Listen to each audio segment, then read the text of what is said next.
It wouldn't be a show without being muted to start off. Welcome in, everybody. My name is Bryce Koon. Welcome into this edition of Swarm Talk, presented on the Crowded Booth by FanDuel. We appreciate you tuning in. Thanks so much. Make sure you're watching and listening on all those platforms.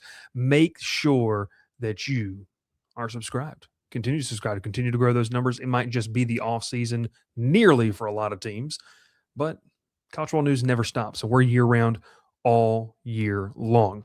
Welcome in, Ralph in the background. My name is Bryce Koon. Make sure you like, make sure you subscribe. Tonight, we're talking about this Georgia Tech portal class that is obviously not finalized. It's all, by the way, it's local times when they close. So it is 8:28 locally in the Eastern Seaboard. Ralph, what does that tell us? We have 3.5 hours until the transfer portal officially closes. Now, I will say this. The transfer portal I just got a great text message. The great text message. You know who you are. The transfer portal officially closes at midnight locally tonight. The push for getting a guy to commit could happen all the way up until fall camp, really. I mean, as long as you get the kid enrolled before the season starts. Another aspect of this is that you could see, and I have to go and look back at this, but typically how it has been is you could still see some names entering the transfer portal as of Saturday or Sunday because you have a 48-hour window to announce it as a school. So the player can either release it or the school can release it, but it has to happen within that 48-hour window. So a lot to talk about, a lot to dissect. This might end up being a little bit of a longer show, so make sure you like, make sure you subscribe there as well. So got a tidbit for you at the end of the show there as well that we want to get to. So we appreciate you tuning in. We appreciate you watching. Let's talk about this. First off, let's just talk about the portal cycle in general. And let's backtrack a little bit to where it was about a month ago. I'd say month and a half ago now. You were just really a month ago. You were just wrapping up early signing day, and it wasn't a secret that you needed some serious help on the defensive line. Like it wasn't a secret that your defensive line was an issue for you last year. You have some young, promising guys that you might like at that position, especially on the edges and in the interior. But you needed to bolster it up. You didn't do that in the high school portion of the cycle. You went for Deuce Gerald's there, obviously late. You did not get that done. Now you hit the portal, and the expectation, and I think this is where we'll kind of start off with this, was that you'd have an opportunity to spend big, right? Because you didn't really spend in the high school portion. Well, the portal opened and tampering occurred, or I hate the word tampering. It's just the portal. That's what it is. All of this occurred, and you've made several additions. Like, don't get me wrong. You have made additions to this defensive line. But I think that there's a clear line of delineation between role player and difference maker. And I've kind of said, hey, I didn't know if Georgia Tech would really ever be a team that could go into the transfer portal and land an absolute top-of-the-line difference maker on the lines of scrimmage. I think that Georgia Tech's in the boat that a lot of programs are. You either don't have the resources or you don't have the notoriety in terms of developing those guys to do that. Now, whatever reason it might be, Georgia Tech has not been able to land a de facto dude on the front seven. And let's also be real. Not a lot of those guys enter the portal because they're either being re-signed and re-upped at a premium price, or if they do, you're seeing the bells of the ball, we'll put it as this. You're seeing those programs take advantage, the Oregons, the Texas Techs, the Texas A&Ms.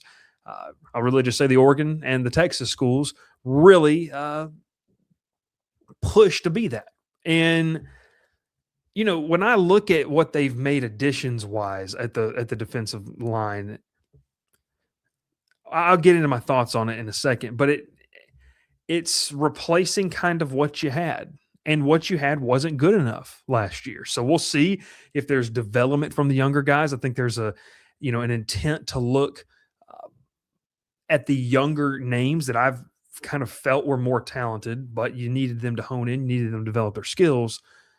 can you get them to a spot to where they can be every down contributors? They can be those game wreckers that you grow organically and internally. That has to be the big question. When you look at the recruiting class in terms of the portal, what you brought in, like we just kind of go down the list on that front seven. Tim Griffin has never played, so essentially you brought in a kid that was a freshman and really didn't play.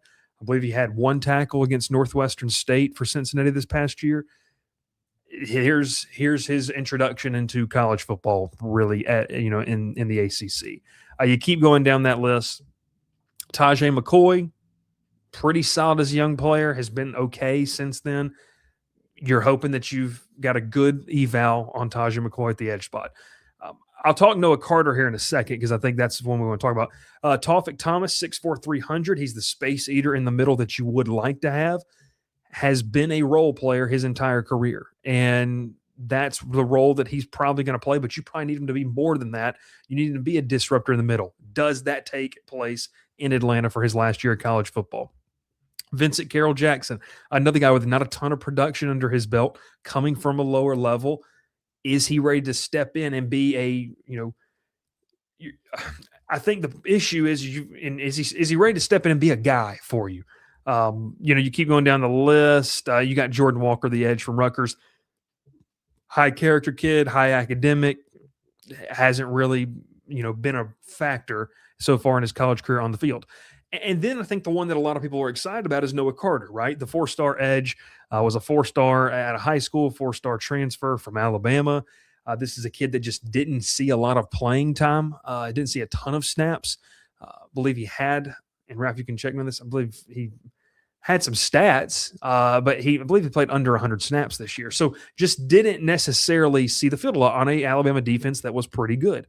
But I think that in terms of this, it's like you didn't go out and get the bona fide pass rusher. Maybe you could afford it. Maybe you couldn't afford it. Maybe there's no draw to come to Georgia Tech as if you're a bona fide pass rusher. I don't think I'd blame that because they've never developed anybody to be able to go be somebody in the past 5 years. So that's not necessarily a calling card when you sit in these meetings other than, hey, you can come be the dude or you can come, play right away. I think that's the pitch to guys like Carter and guys like McCoy. The Carter pickup to me is the highest upside pick on the front seven because it's just one of those where it's like, hey, you're banking on potential. You're banking on this kid taking the step as a star that Alabama thought he could be, kind of got lost in the shuffle, never rose to a starting spot because of better players. Now he comes to a place where he is going to get the chance to, be a counted on member of this defense. Does he make good on that potential? Does he make good on that opportunity? That's really kind of where this thing sits with Noah Carter. I like him. I think he's got a lot of upside. That's what it is. It's a lottery ticket to see if you can take advantage of a kid that hasn't necessarily realized it or had the chance to realize it quite yet. So that's where you are with that. I like, I like Noah Carter. I think it's a really nice addition. That's where you're putting your eggs in the basket. The rest of these guys, and it's not saying to say they can't be something, they just historically haven't been. Like, you're not taking guys that have been uber productive at their previous stops. This is where the eval part has to come into play. This is where the goal as a collective unit from Jess Simpson has to come into play. Like, you have to have these guys take a legitimate step to be a good unit. I think that's what Georgia Tech's going to have going forward under Brent Key, because I don't necessarily know where you're going to get the elite pass rusher or the big disruptor in the middle unless you get it organically, which they can, and they've got the pieces to do that. It just turns into one of those things where, you kind of see, hey, what did we get out of this group that we just brought in? I think that at base level, you're going to be maybe as good as you were last year. I mean, if we're being real with ourselves, do you have a player of Vandenberg's caliber? I don't think so right now, but that remains to be seen. Do you have a guy that's played the amount of snaps like a Nikilo Stone has?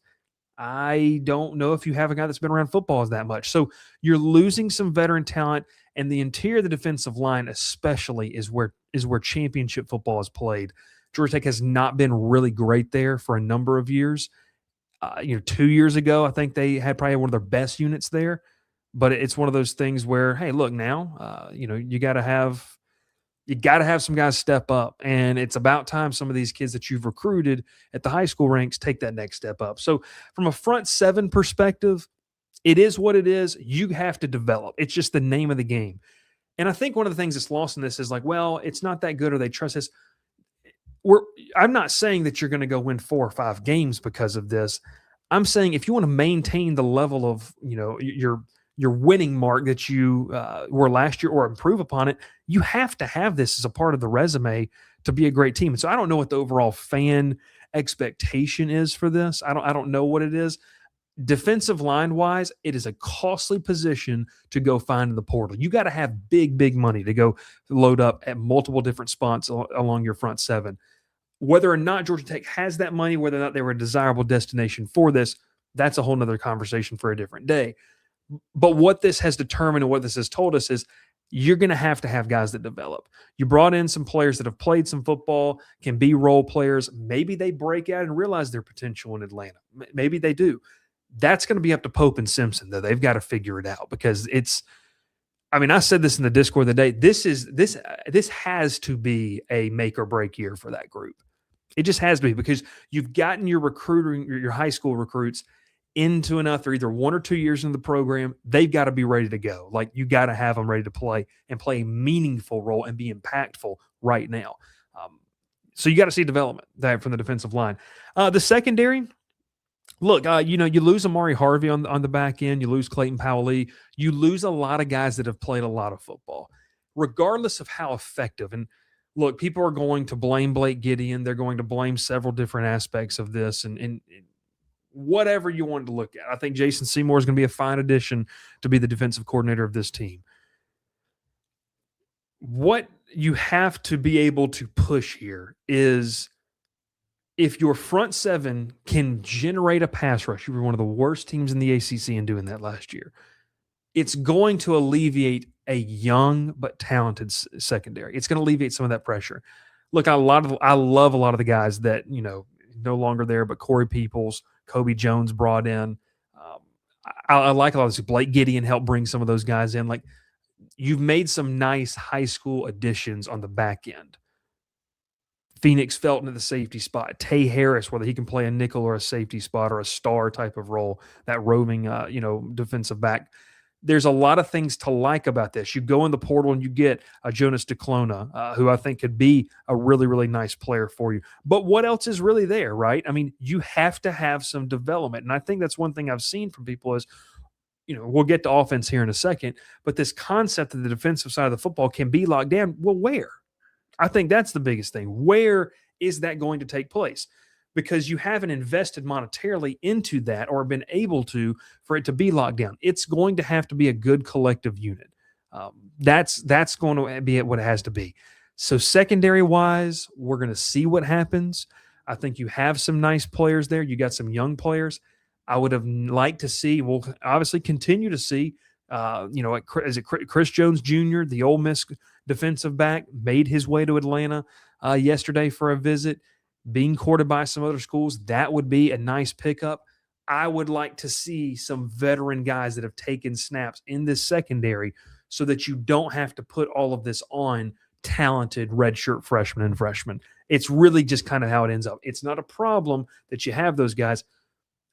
I want those kids to prove that they get to play, not just be forced to have to play because you didn't do your job in helping create the best possible room. That's what I would say. And just in general on the back end. At the linebacker spot, look, you saw, E.J. Lightsey, had the year that he had. Kyle Eiford is what Kyle Eiford is at this point. He's a downhill linebacker, can play well against the run, has to stay disciplined, leaves a little bit to be desired in terms of being in space.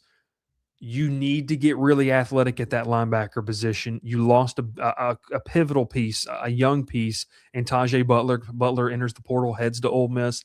That would have been a nice building block, who I think it's in this pretty much agreed upon sentiment amongst the Georgia Tech media and just the college football media. That would have been a really nice piece to keep for Jason Seymour to work with at that linebacker spot. So it's one of those things where You got to get more athletic there. You've got to be able to cover in space against some of these teams, because you saw when you played teams that could space you out, it really hurt you.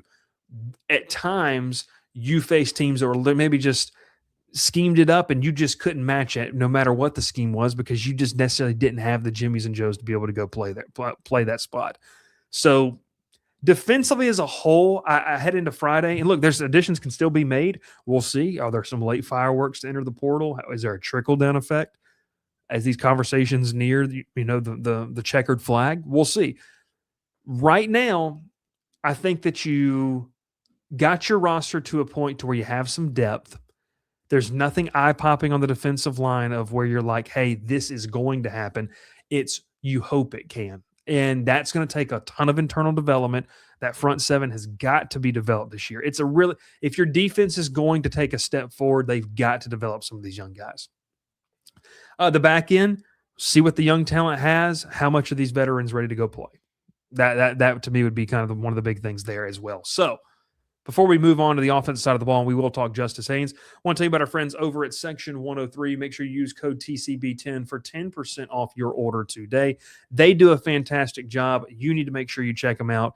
It is a phenomenal product, quality, of only the highest quality. And as Georgia Tech shifts in their manufacturing and their apparel company, Section 103 is the constant. So make sure you check them out. They do a fantastic job. We appreciate them supporting all of our shows, especially including our Georgia Tech content there as well. One last thing for you, MacArthur Design. They've changed. Don't know if you know that. They are no longer MacArthur Woodworks, because they are designing everything and anything. And if you're a Georgia Tech fan, it's a Georgia Tech alum-owned business. Make sure you head over to MacArthur Design. The link down there in the bio below. Make sure you check them out. You can use code TCB10 to get 10% off your order of one of the amazing products that they have. It's a nice charcuterie board for you. You can use it in your upcoming Super Bowl party. You can use it several different places. So make sure you check it out. Let them know we sent you over there. A phenomenal brand, high quality, something you're going to want to show off right there in the house as well. And as our Tech fans know, it can also be used as self-protection. So protect this booth. Okay, let's talk offense here. And Ralph, I'll get to Haynes on the back end of it. How do we say this, Ralph? I don't know. I don't think anyone knows what Georgia Tech is trying to do. I mean, okay, let me say this best way possible.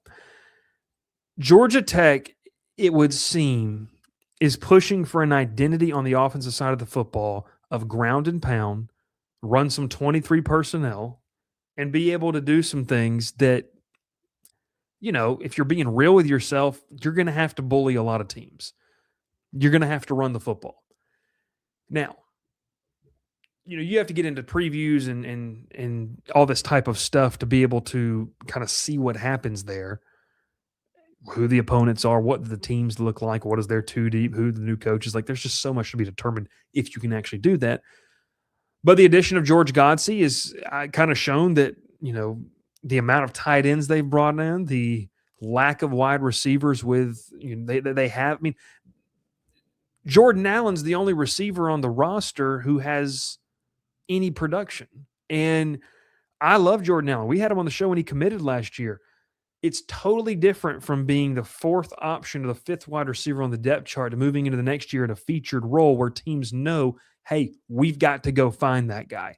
Like, we got to know where he is. It's the same thing we said about Eric Singleton 2 years ago. You're not a surprise anymore. And with the lack of, wide receivers in that room, you're gonna be focused on if you're Jordan Allen. So, you look at what Georgia Tech has done. You've got to rebuild some of this offensive line. You brought in Gavin Harris, the tight end. You brought in Spencer Mermans from Yale tight end. Those guys can be very physical. You brought in the tackle from Auburn and Edwin. Continue going to the list. Markel Samuel from Oklahoma State.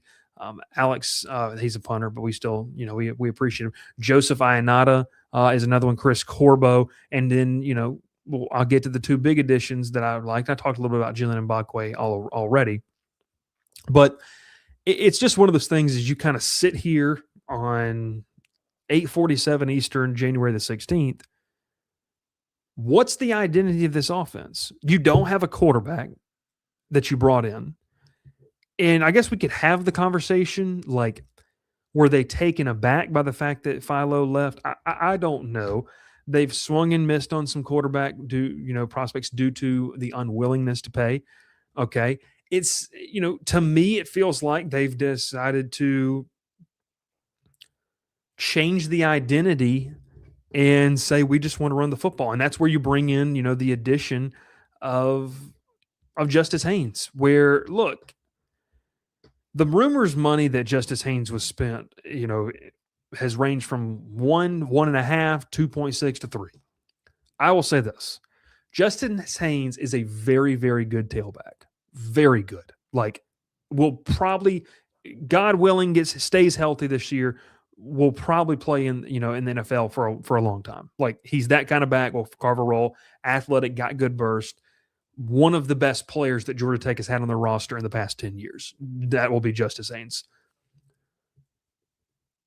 The roster construction to break in a new quarterback looks like you're going to run some 12 personnel, some 13 personnel, maybe even 23 personnel, and you're going to use Haynes, you're going to use Hosley, you're going to use some of these young running backs, and you're going to say, we're going to bully teams, we're going to ease this new quarterback in, and we're going to take shots where it makes sense, and we're going to let these 3 young quarterbacks battle it out. That's as of right now. So, and Ralph says right there, he ain't no $3 million running back. There should be no such thing as a $3 million running back.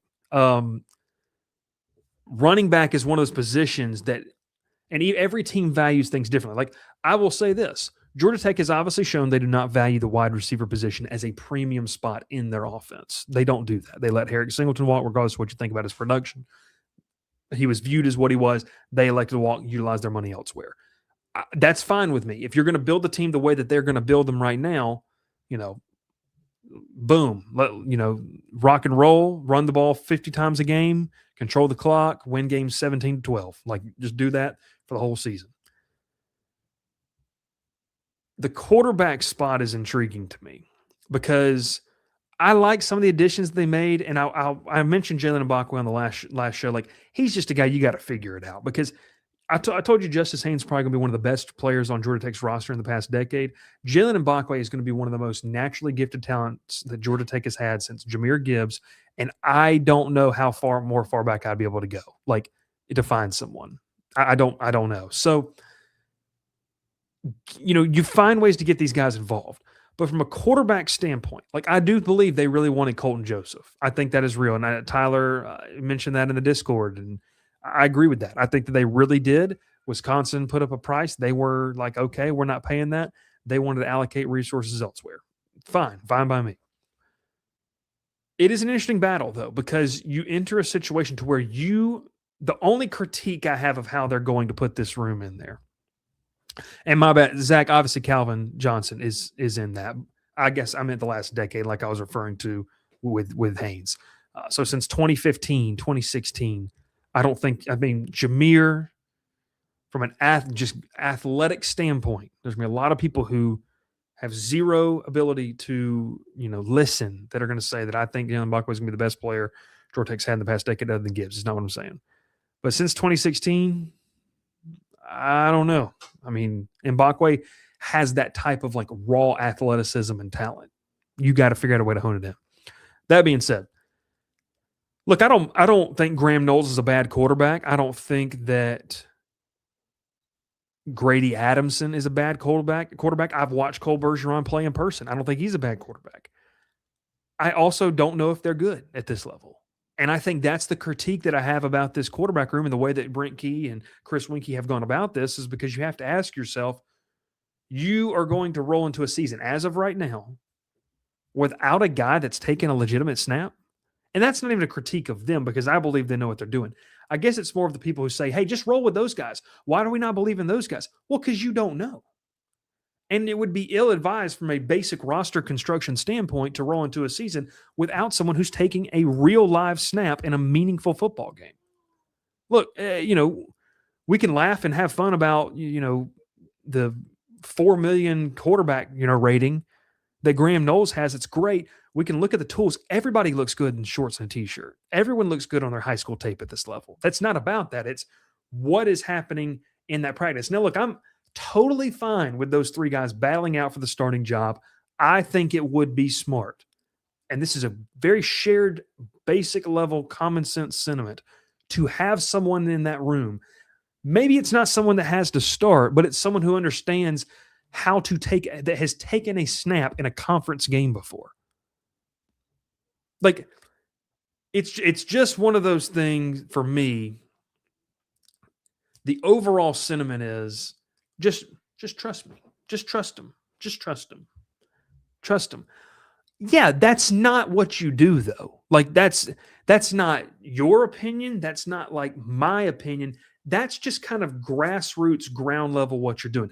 I don't think Georgia Tech wants to roll into the season or wanted to roll into the season with 3 guys who've never taken a meaningful snap. I don't think they do. If you can find a veteran, a super senior, maybe there's going to be some guys like the Ohio quarterback in it. I have no idea if he's committed since he entered the portal, but just guys that have taken reps, because you can like your quarterback room. You shouldn't have to force someone into a situation, Parker Navarro. You shouldn't have to force someone into a situation they're not ready for. And that's kind of what you face, which could stunt some growth from these guys.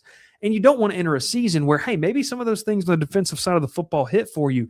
And maybe having Justice Haynes and Malachi Hosley puts you in a situation to where you have a top 10, top 5 running back duo in the country. But you had to cycle through 3 different quarterbacks because their confidence was shot, and you didn't do what you need to do in the offseason to go win football games. It's not that I'm saying that you can't go challenge for Charlotte this year. It's more of the thing with scholarships well over 100 this year, and across college football, really universally now. Go find someone that's taking snaps. Just, go find someone that's taking snaps.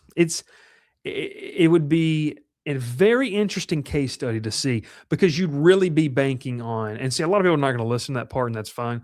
But it really would be banking on one of these guys just taking off immediately, which would be awesome, right? Like, that would be great. It's just a big if to me that doesn't have to have the potential repercussions that it could. I think that's the one qualm I have about the quarterback room. You could be walking into a situation, and look, maybe they get a quarterback tomorrow morning, it doesn't matter, whatever. But as it stands right now, it's just one of those things where you don't have to play the dangerous game of not having a quarterback who's taking real snaps. So why play it?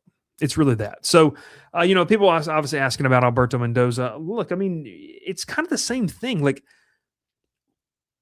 I think a lot of people, and this is not doubting Alberto Mendoza and his ability. I've never watched the kid, but has anybody outside of Indiana's staff in practice? We don't know what that looks like. So what is the difference between bringing Alberto Mendoza in along with the 3 guys you have in-house? So to me, if you bring somebody in, it's got to be an established guy or a veteran that's taken snaps. And people ask about Darian Menza. I mean, I'll ask this, like, if Georgia Tech wasn't going to pay 2 or 2.5 for Colton Joseph, they're going to pay $4, $5, $6 million for Darian Menza?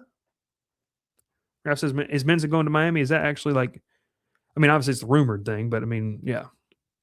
So it's just one of those things where you kind of sit in this scenario where it's an interesting thing. You don't have a receiving core. Like, you don't have one. I mean, in all seriousness, how many receivers do you have on the roster? You've got Jordan Allen's played. Stockton's gone. Cannon's gone. Multiple guys off to the next level. Is DeBron Gatling a guy? Yeah, I mean, it's just one of those things where there's just too many unknowns, and maybe the portal's different this year, and so maybe we could be sitting here, a couple weeks from now and saying, hey, look, since there's no spring portal, guys are going to take more of their time. I don't know. Maybe that is a true thing, and maybe, find some production there. They just haven't been on those guys, and it's hard to get receivers to come play for somebody in this day and age when they don't know who's going to be throwing the football. So, and George says Mendoza had about as much game experience as Philo, and GT probably does need a quarterback 4. Well, here's the thing. Alberto Mendoza is not going to leave Indiana, and I know they brought in Josh Hoover. He's not going to leave Indiana to come be the quarterback 4 at Georgia Tech. Like, that wouldn't make any logical sense for him to go leave a quarterback 2 or 3 spot to go be a quarterback 4 at a place he's never been. And in the Philo thing, it's a little bit different because there was the internal evaluation. Maybe people outside didn't know what Philo was, but the Georgia Tech staff knew what he was, and they were ready to be him, have him the starter. So when Summerall started Menza 2 years ago, you had 2 veteran locker room guys on the roster. Yeah, I think it matters. I think it matters. It's not a sense of just, oh, I don't believe in Winky or Key and all this kind of stuff. It's really just a basic, like, take the logos off the helmet. It's kind of how you should probably try to build your quarterback room. I think Georgia Tech still has a chance to get there. We'll see if they do. So it'll be, it'll be one of those things that's interesting. So, it's Jake Garcia, the 9-year veteran. Oh, it is what it is. So I guess in whole, with this portal haul,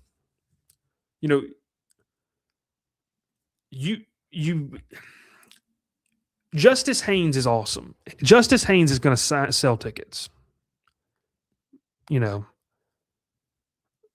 It's one of those things where you kind of say, hey, your identity is going to be running the football. Let's go do it. And you got to hope this offensive line takes another step. Like, there's just a lot of things where I think people have just kind of assumed across the board, well, that'll be fine. Well, you kind of did that last year and it didn't happen. So maybe it's okay to ask the question of, hey, you're losing 2 guards, one that's going to be, I don't know, Ralph, Keelan Rutledge, at least a 4th round draft pick. I mean, like, one of those things. So if you're kind of sitting in a situation to where you got to replace your 2 interior offensive linemen, you're breaking in another center for the second straight year. And those guys have never really played together. Oh, and by the way, you're playing Colorado and Tennessee to start the season off. I'm not saying Colorado's a world beater. Tennessee's got athletes, really good players in their team. It's one of those things where you kind of just sit in the situation to where you're now saying, okay, hey, take a step back. A lot of things internally have to be better about the way we develop players for us to be at that 8, 9, 10 win caliber again. So it's just one of those things where you kind of sit there and say, there's a lot of pieces to like. I've said multiple times, I like the young guys they've recruited, especially the back end of the defense. I think the running back room is going to be electric. It's going to sell tickets. They'll be able to put it on a billboard. Maybe here's the clippable moment. The biggest thing that you will be able to tell about this roster, and when the schedule comes out officially, and when you get through and you get more of an idea, post ACC kickoff and everything, when you can kind of look at things and say, okay, this makes sense, that makes sense. When you try to project this team and you get to the end of the year, the one thing I think that as a Tech fan you should be hoping you don't have to say was, dang, adding Justice Haynes was really a PR stunt. It was made to look like we were spending money in a place where we knew we had an opportunity to go spend it. But what did it do to help the overall balance of our team? So does it mean it's not going to be fun to watch this year? No, it's going to be fun to watch. I think Justice Haynes, Malachi Heisley is going to be one of the best 1-2 punches in the country, regardless if they stay healthy. It's just one of those things where you kind of sit here now and you got to tell yourself, look, you've got some growth to do. It could be a growing year. Can you get back to that 8-9 win mark? It'll be interesting. Does your offensive line, can you plug in 2 guards that have really never seen a lot of time and play as well as you did in the interior? We'll see. We'll see if that happens. Do you have any weapons that, evolve to the point to where it alleviates a little bit of the pressure off of Haynes and Heisley? We will see. Does your quarterback, mature in front of your eyes and do something that's very difficult as a first-time starter to be able to help lead an offense and make plays? We'll see about that. Does your front 7 develop some of these younger guys that I really like? Carrington Coombs, those edge rushers. Does Amontre Bradford take a step? Like, there's a lot of guys that have a lot of promise. It's kind of time to deliver. And I think a lot of people think that's harsh or that's being mean or it's being rude. And that's the prerogative that, it is what it is. But it's about pushing to the next level. And you kind of got a taste of it this year, and then you had it ripped away from you. So to get back to that and stay at that consistent level, those are the things that have to happen. It's not bashing. It's more of saying this is what the expectation is for a team that's going to win 8 to 10 games a year, be in contention for Charlotte each year, and be in contention to go play for a college football playoff. It's kind of where it is. So Be interesting to see how these things roll out. A portal class as a whole, I think it's interesting. I think it's going to be fun. We'll see what happens. We got Joelshi right here with a $10 dono. With Graham Knowles and Justice Haynes, I can see a solid run, short pass offense, which ain't flashy, but it's the way to win in November when you ain't beating up your quarterback for 12 weeks. Very good point. Very, very good point. I think you're going to have to be able to spread the ball downfield. I'm very interested to see what this wide receiver room looks like because you've got to have some guys that can get you, make some plays. Like you just have to. So there's an expectation of what Georgia Tech is, and they wanted past year to not be an anomaly. Well, then when your team has a level of success, this is the type of conversations that you have to have. How do you maintain that and improve upon it? Well, you got a lot to replace. You got a new offensive line coach. You got a defensive line and an edge coach that have got to kind of, earn their keep, in my opinion, this year. You got a new DC who's familiar with the program, but is making the jump. We'll see what happens there. Like, just because you want to take and cherry pick the good things doesn't just automatically assume or mean those things will happen. It's part of the conversation, the debate. We will not know until it takes place, until they take on Colorado there in the first game of the season. We'll have to see what happens. Appreciate you. Choked up there. Appreciate you there as well. I mentioned at the beginning of the show, all of our shows now presented there by FanDuel. It's an amazing partnership we're pumped to have here all season long. As you know, the College Football National Championship game is this upcoming Monday night. Right now, it's gone down a little bit, but our friends over at FanDuel have Miami at plus 8.5. If you're into that, it's sat at 9.5. It's creeping down. If I were you, I would get in on the action right now. If it gets down to 7.5, I might have to lean Indiana minus 7.5. Something else to monitor as well. That over-under at 47.5 points.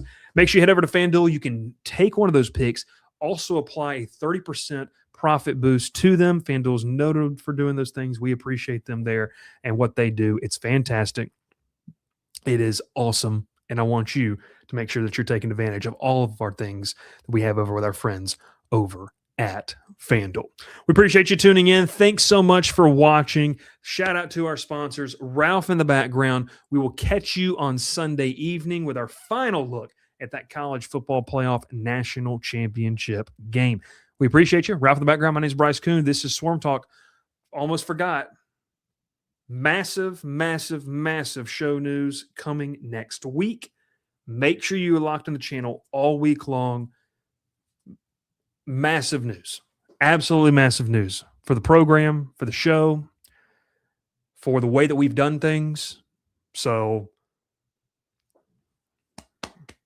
W's in the chat as we get ready on a new things coming to the Greta booth. Like, comment, subscribe. We'll appreciate it. Thanks so much. See you next time. Pile in here and make yourself feel at home. The crowded booth is coming on. The Crowded Booth with Bryce Koon.